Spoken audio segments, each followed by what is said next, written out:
अस्सलाम वालेकुम स्टूडेंट्स, आज हम एक्सरसाइज 7.2 का क्वेश्चन नंबर 11 सॉल्व करेंगे। और क्वेश्चन नंबर 11 में हमें तीन पार्ट्स दिए गए हैं, ए बी एंड सी, और हर पार्ट में हमें दो लाइंस दी गई हैं। प्रूव करना है क्या ये दोनों लाइंस एक दूसरे के साथ पैरेलल है, परपेंडिकुलर है, या फिर ना ही पैरेलल और ना ही परपेंडिकुलर। तो इसके लिए हमें सॉल्व करने के लिए क्या करना पड़ेगा, स्लोप लेनी पड़ेगी। स्लोप ऑफ L1 जो कि हमने पढ़ी थी -a/b के, यानी कि m हमारे पास है -a/b के।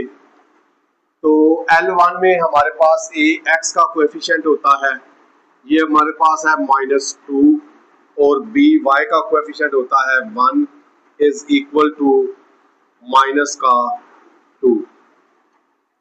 इसी तरह हम स्लोप निकालेंगे।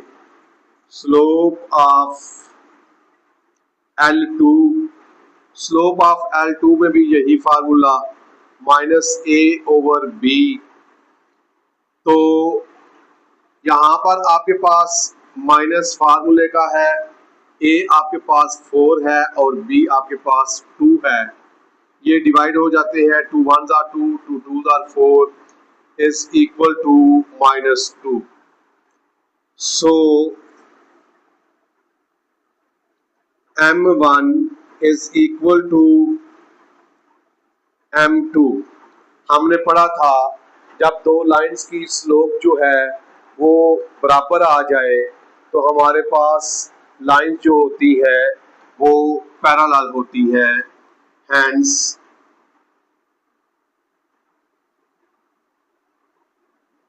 Lines are parallel.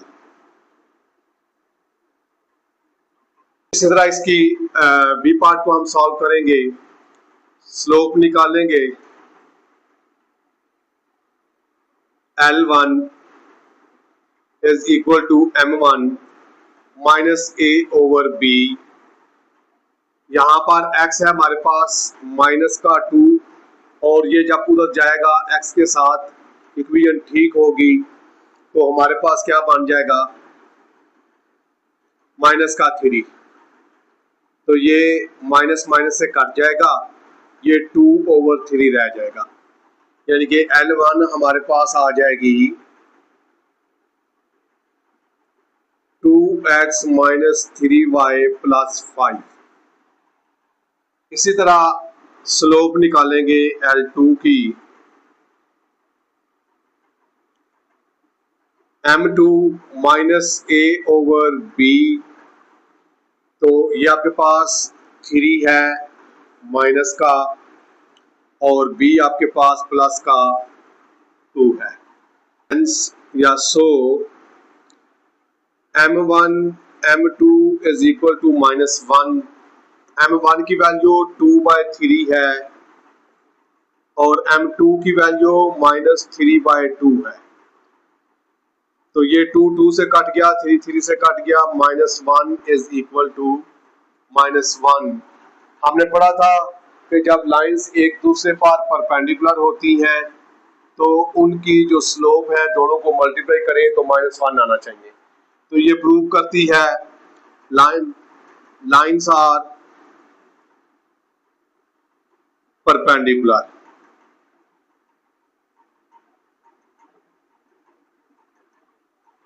इसी तरह इसका थर्ड वाला पार्ट है, वहां भी हमें दो लाइंस दी गई हैं।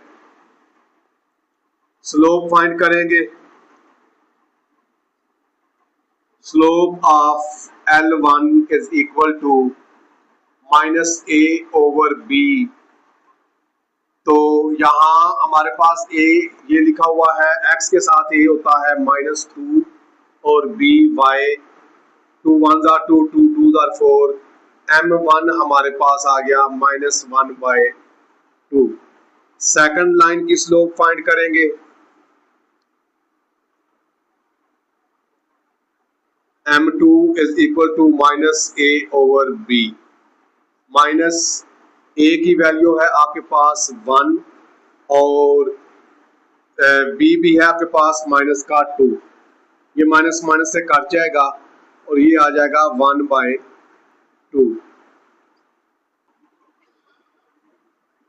M1 is not equal to M2 and M2 not equal to -1, so the lines are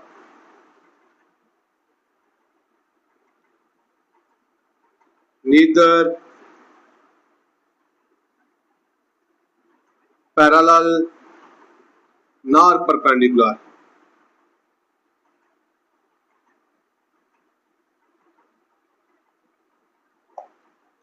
question number 12 है, हमें पॉइंट दिया गया है और एक लाइन दी गई है। कहते हैं कि ये इसके पैरेलल लाइन है जिसका ये पॉइंट है, तो हमने इक्वेशन ऑफ लाइन फाइंड करनी है। तो उसके लिए हमें जो गिवन है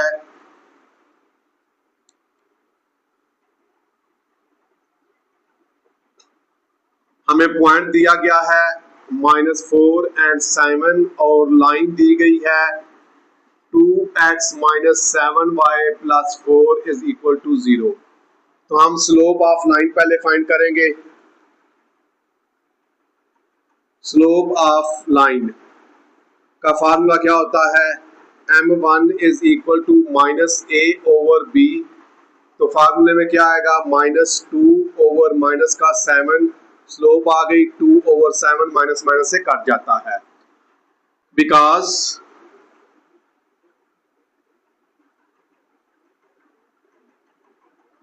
lines are parallel, slopes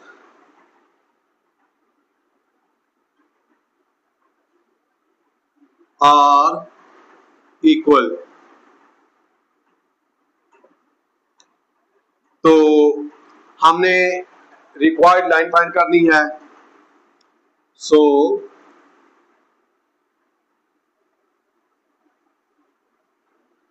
required line is क्या होती है, हमें अब स्लोप भी दी गई है और पॉइंट भी दिया गया है, y - y1 m × x - x1।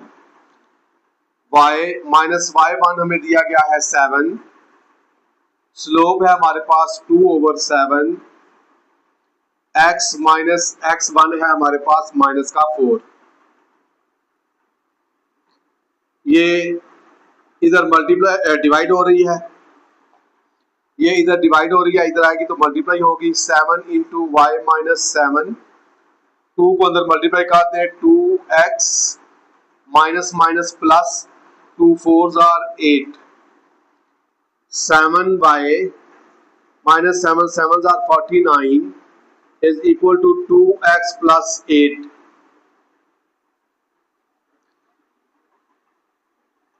To x, ये y उधर जाएगा, माइनस का 7y + 8 + 49 = 0। 2x - 7y plus multiply करेंगे तो क्या आएगा, 57 = 0। ये हमारी रिक्वायर्ड लाइन थी। क्वेश्चन नंबर 13 है, इक्वेशन ऑफ लाइन फाइंड करनी है जो इस पॉइंट से गुजरेगी। लेकिन लाइन फाइंड करने के लिए दो चीज़ों का मालूम होना ज़रूरी है, या दो पॉइंट होने चाहिए, या स्लोप होनी चाहिए, या इंटरसेप्ट होने चाहिए। तो यहाँ हमें एक लाइन एक पॉइंट दिया हुआ है, कहता है ये लाइन इस लाइन पर परपेंडिकुलर है। एक लाइन है जिसका ए पॉइंट है -15 -8 और बी पॉइंट है 10 and 7। एक लाइन है जो यहां से गुजर रही है और इसका ये परपेंडिकुलर है और इसका पॉइंट भी दिया हुआ है एक 5 and -8। ये लाइन दी गई है, इसके दो पॉइंट्स दिए गए हैं। ये लाइन फाइंड करनी है जो इस लाइन के ऊपर परपेंडिकुलर है। तो हमें सबसे पहले क्या करना पड़ेगा, हमें इसकी स्लोप निकालनी पड़ेगी। इसको हम L1 का नाम देते हैं, या ये हमारे पास गिवन लाइन है। गिवन लाइन है हमारे पास -15, -8 and 10, 7। Slope of given line निकालेंगे। स्लोप ऑफ गिवन लाइन हमारे पास m1 इज इक्वल टू, क्योंकि 2 पॉइंट्स दिए गए हैं, y2 minus y1 over x2 minus x1, 7 minus y2 minus का 8 ओवर 10 माइनस माइनस का 15। तो क्या आएगा हमारे पास 7 प्लस 8 ओवर 10 प्लस 15, 15 ओवर 25, 5 पर करते हैं, 5 3 जार 15, 5 5 जार। तो स्लोप आई आपके पास m1, स्लोप आई आपके पास 3 ओवर 5। क्योंकि ये दोनों लाइंस एक दूसरे पर परपेंडिकुलर हैं, तो हम स्लोप फाइंड करेंगे,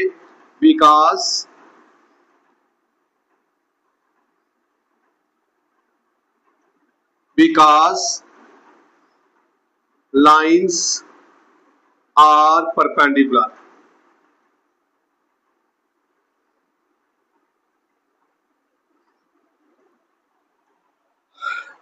Because lines are perpendicular. अगर लाइन परपेंडिकुलर हो तो क्या होता है, m1 m2 is equal to minus का 1। अगर लाइंस परपेंडिकुलर हो तो m1 m2 is equal to -1 होता है।